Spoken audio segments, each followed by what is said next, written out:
terdengar sangat prihatin dan sedih.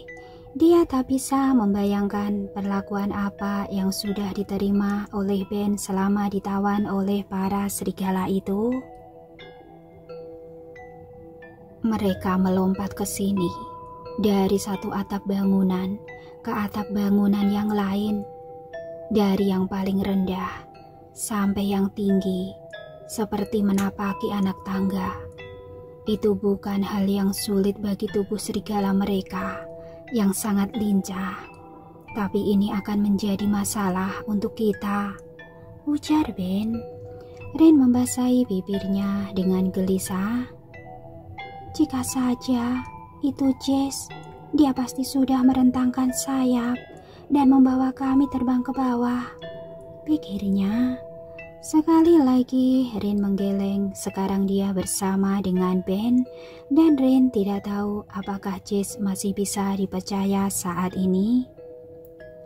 Mungkin ada tangga darurat, Rin menyarankan. Bersama-sama mereka berjalan dengan hati-hati ke pinggiran atap. Rin tidak pernah suka ketinggian, dan melihat ke bawah dari atap setinggi itu membuat perutnya teraduk. Begitu pula pemandangan tangga daruratnya. Tangga itu meliuk-liuk menjadi bongkahan logam tidak berguna yang masih menempel di sisi bagian depan hotel yang berbatu. Atau tidak ada, gumam Rin. Dia menoleh ke pintu tempat mereka muncul. Pintu itu dipasang ke bangunan seperti kabin di tengah-tengah atap. Pintu itu bergetar, knopnya tersentak-sentak dengan liar. Mungkin hanya akan bertahan beberapa menit lagi, mungkin malah kurang dari itu. Udara kelam membelai mereka, membuat tengkuk Rin terasa tertusuk. Dia bisa melihat kegelisahan Ben.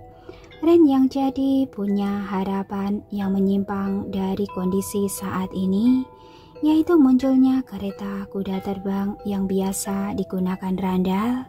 Ben bergumam kepada dirinya sendiri, haruskah aku lakukan itu? Apa yang akan kau lakukan?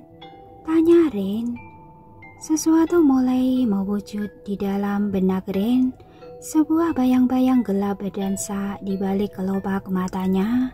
Rin mulanya tidak yakin dengan apa yang dilihat. Akan tetapi perlahan Benjamin mulai menunjukkan sesuatu yang membuat dia tercengang, dan mungkin Rin tak akan mempercayainya di sepanjang sisa hidupnya. Maafkan aku Rin, tapi hanya ini satu-satunya cara yang bisa aku lakukan saat ini, ujar Benjamin sambil menatap Rin dengan sepasang mata sendunya. Rin melihat adanya gelagat yang aneh pada Benjamin. Pemuda itu tiba-tiba berlutut dan membungkuk di depan kaki Rin seperti seekor kucing yang tengah merebahkan diri dengan malas. Pada detik berikutnya, semua terjadi begitu cepat. Tubuh Ben tiba-tiba menghilang atau berubah dan digantikan oleh seekor serigala yang sangat besar berwarna kelabu kebiruan. Rin mundur ketakutan, saking kagetnya Rin sampai jatuh duduk dan pantatnya mendarat di lantai dengan keras. Rin masih mundur sambil merangkak dengan kedua tangan di belakang. Rin merasa dihianati. Serigala kelabu itu menengok ke arah Rin dengan sepasang mata lembutnya. Rin tak merasakan ada ancaman dari sosok serigala itu, sebaliknya matanya menyiratkan kehangatan.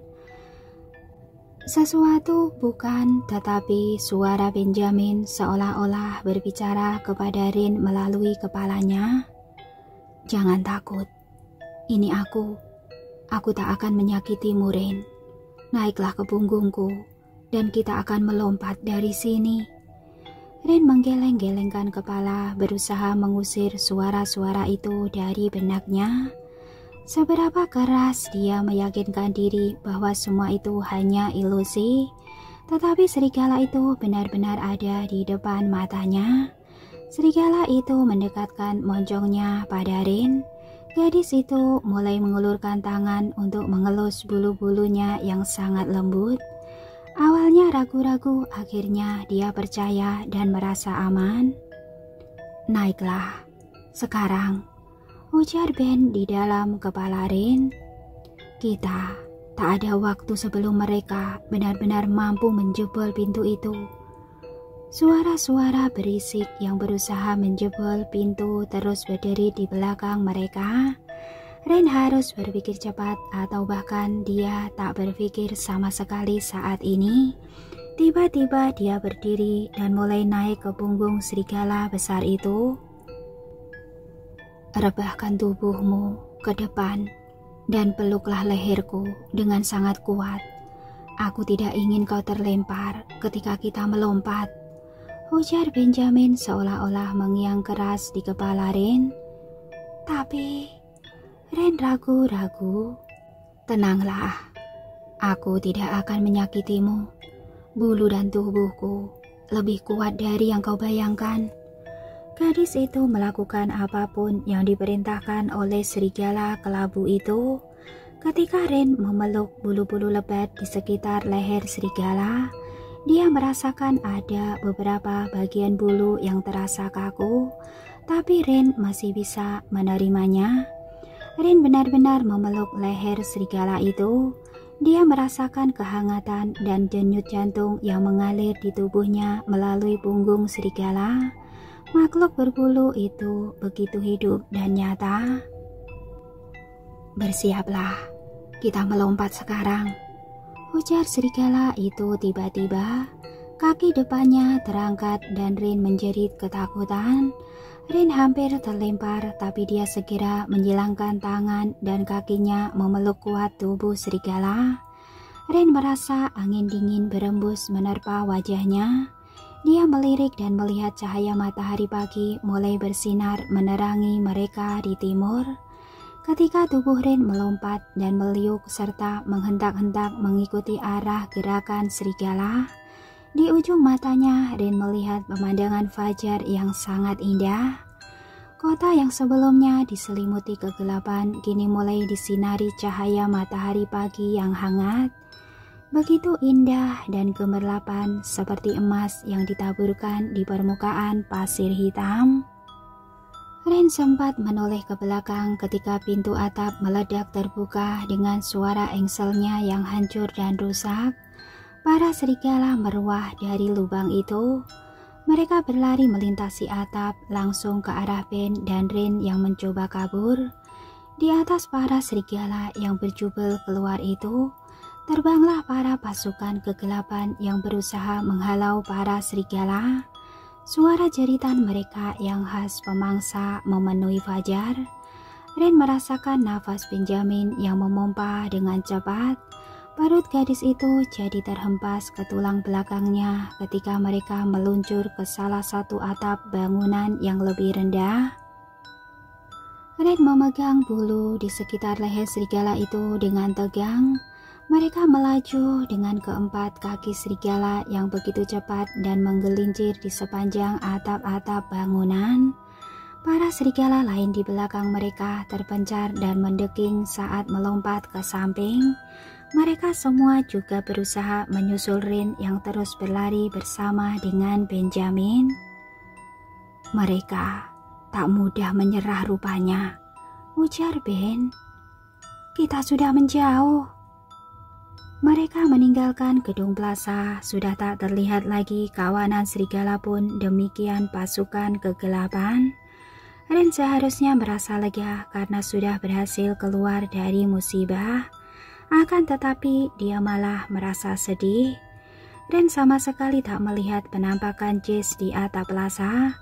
Rin diam-diam berharap Jess baik-baik saja karena para pasukan kegelapan tampaknya juga baik-baik saja dan berusaha melindungi pelarian Rin dari para serigala itu. "Lihatlah," Ben berseru di dalam kepala Rin. "Kota terlihat menakjubkan di atas sini." "Iya, kau benar," gumam Rin yang tak begitu antusias lagi. Mereka mendarat dan berdiri di atap salah satu bangunan yang lebih tinggi dari gedung plaza setelah memanjat beberapa kali. mereka melihat ke kejauhan pada matahari terbit.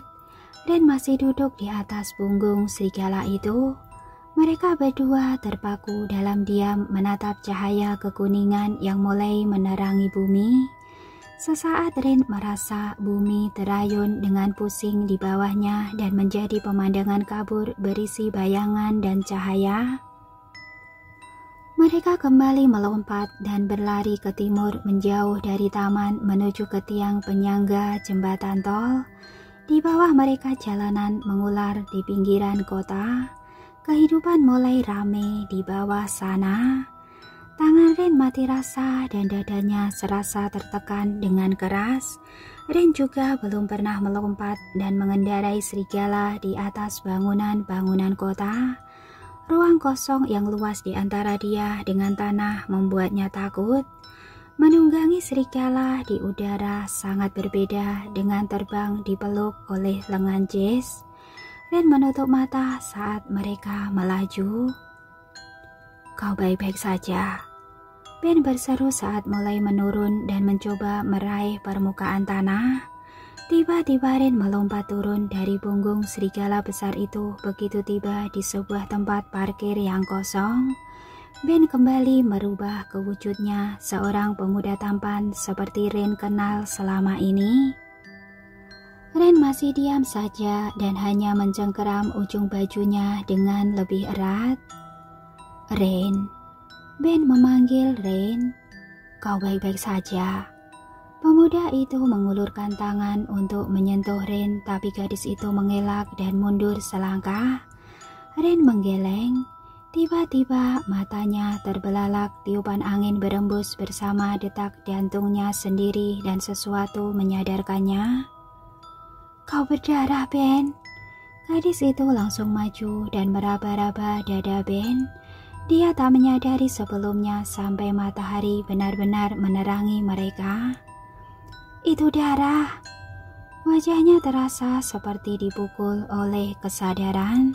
Ketika diingatkan oleh Ren tentang lukanya, Benjamin jatuh berlutut sambil memegangi dadanya yang tergores. Dia berusaha berdiri sambil menahan sakit dan mulai bergegas ke arah Ren lalu melambat saat mendekat. Wajah Benjamin sepucat kertas dan dinaungi dengan ikal kecoklatan yang kusut dengan keringat debu dan darah di wajahnya. Ren bertanya-tanya kenapa Ben tampak seperti itu. "Apakah kamu terluka karena aku?" "Tidak, ini sudah fajar. Dan kita harus mencari cara untuk pergi dari sini tanpa menimbulkan kecurigaan.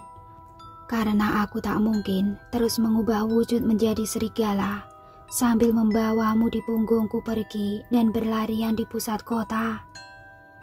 "Jelaskan padaku. Aku pikir efek alkohol itu sudah hilang. Tapi kenapa kau masih bisa berubah menjadi serigala dengan wujud yang berbeda? Maksudku, ketika kau dirantai, kau lebih menyerupai satu sosok monster berbulu dengan moncong panjang. Baru saja kau berubah dan benar-benar terlihat seperti seekor serigala yang cantik. Aku pernah melihatmu di hutan, kan? Apa sebenarnya yang terjadi, Ben?" "Jika aku katakan semuanya, apakah kau akan percaya padaku, Ren?" Ren kebingungan, dia tak menjawab pun tak bisa menjanjikan apa-apa. "Katakan dan buat keputusanmu sekarang juga. Jika kau mempercayaiku, maka ikutlah denganku dan akan kuungkapkan semua yang selama ini terkubur." Ren tak suka dibuat bertanya-tanya. Dengan cepat dia menjawab, "Aku ikut denganmu. Kemana kita akan pergi?" "Ke tempat tinggalku selama ini berada," ujar Benjamin dengan tegas. "Kembali ke apartemen." Ben menggeleng. "Tempat seharusnya di mana kamu dan aku berada, bukan di apartemen Nyonya Puff, bukan rumah ayahmu, juga bukan di kerajaan Darkwood, melainkan tempat di mana kita berasal." Ben mengulurkan tangan dan menunggu Ren untuk meraihnya. Kau telah membahayakan orang lain dengan kengototanmu. Kejadian yang satu ini tidak akan aku biarkan kau pergi lagi begitu saja. Teriak seorang perempuan cantik yang wajahnya hampir serupa dengan Ben. Perempuan itu mengadang kedatangan Ben dan Rin yang baru saja kembali ke sebuah rumah mewah di pinggiran Danau Westlake yang terkenal. Tubuh mereka penuh luka dan berdarah-darah. Aku tidak berniat begitu, Mom, kata Ben. Rin kebingungan, dia melirik pada Ben yang tak memberitahunya apa-apa tentang rencana mereka untuk bertemu orang tua Ben. Aku tidak bisa kabur dari rumah kali ini. Kau benar, aku bahkan tak seharusnya kembali ke rumah ini, melainkan harus memburu dan mengejar mereka. Benjamin Flynn, teriak sang ibu lalu mendesah. Kalau saja sakit fisik bisa benar-benar menahanmu, tapi kau akan menghabiskan beberapa hari berikutnya di tempat perawatan. Benjamin Flynn, ujar Rin sambil menatap Ben dengan tajam. Kau putra wali kota Flynn. Rin hampir mundur ketakutan. Menyadari perubahan sikap Rin, ibunya Ben tiba-tiba menjadi canggung dan menyadari bahwa Ben kembali dengan membawa seorang gadis muda. Oh, maafkan, perempuan tua dan cerewet ini. Aku pasti sudah membuatmu ketakutan, sayang. Ibunya Ben meraih tangan Rin dengan hangat. Siapa tamu kita yang cantik ini, Ben? Wajah Benjamin seperti orang putus asa. Dia merasa terbantu dengan keberadaan ibunya yang cerewet hingga bisa menahan Rin agar tak kabur. Dia Rin, sahabatku di kampus, Mom. Rin masih mematung dengan pikiran berantakan. Rin, nama yang cantik. Oh, aku harus memperkenalkan diriku secara layak. Namaku Sapphire Flynn. Senang bertemu dengan Anda, Nyonya Flynn. Rin memberi penekanan pada nama belakang keluarga Flynn. Di sebuah kamar tamu yang cantik di villa keluarga Flynn, Rin tidak bisa tertidur meskipun dia lelah. Akhirnya Rin duduk di ranjang dan membuat coretan-coretan di secari kertas yang banyak tersedia di meja belajar tak jauh dari jendela. Ada ketukan di pintu, ketukan yang lembut dan ragu. Rin segera menggosok matanya. Masuklah. Itu Ben. Rin belum memperhatikan betapa berantakannya sahabatnya itu. Ben belum mandi, bajunya sobek dan ternoda. Rambutnya kusut, pemuda itu terlihat ragu-ragu di ambang pintu, gaya resminya jadi aneh. Rin bergeser ke samping supaya ada ruang untuk Ben duduk di atas tempat tidur. Tidak ada yang aneh tentang duduk di tempat tidur bersama Ben. Rin sudah sering menginap di apartemen Ben ketika mereka sedang mengerjakan tugas sekolah. Kau baik-baik saja? Apa lukamu sudah diobati? Rin memulai percakapan lebih dulu meski ada banyak hal yang ingin Rin tanyakan, tapi dia berusaha menahan diri saat ini. Rin hanya menunggu sampai Ben yang menjelaskan. Ben membuka kaosnya, di bagian perut pemuda itu terlihat perban yang melilit. Dokter sudah mengobatiku. Rin hanya bergumam dan mengangguk. Aku pikir keputusan yang tepat kau pulang ke rumah. Di sini mereka merawatmu sebaik di rumah sakit. Benar kan? Aku baik-baik saja, Rin. Iya, aku memang masih merasa seperti baru saja dilindas roda besi. Tapi tidak ada yang patah.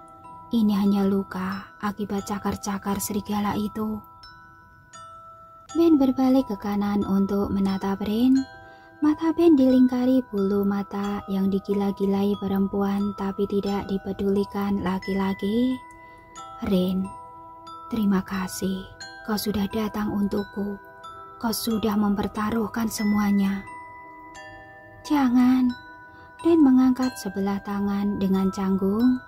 Jangan bilang begitu. Kau pasti juga akan melakukan hal yang sama untukku. Tentu saja, kata Ben tanpa rasa sombong maupun pura-pura. Tapi aku selalu berpikir bahwa begitulah yang selalu terjadi di antara kita. Kau tahu kan? Rin menggeliat untuk menghadap kepada Ben. Gadis itu bingung. Apa maksudmu? Maksudku. Oh, kata Ben. Dia tampak terkejut karena menjelaskan sesuatu yang seharusnya sudah jelas. Akulah yang selalu membutuhkanmu, lebih daripada kau membutuhkanku. Itu tidak benar. Rin terkejut. Itu memang benar.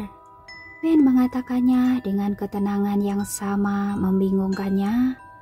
Kau selalu tampak tidak benar-benar membutuhkan siapapun, Rin. Kau selalu penuh. Kau hanya butuh dunia khayalanmu sendiri. Seringkali aku harus mengatakan sesuatu berkali-kali untuk menarik perhatianmu. Kau begitu jauh, lalu kau menoleh kepadaku dan tersenyum lucu. Aku pun tahu, tapi kau melupakanku dan baru ingat lagi. Tapi aku tidak pernah marah kepadamu. Setengah perhatianmu lebih daripada cukup, daripada seluruh perhatian manusia di dunia ini.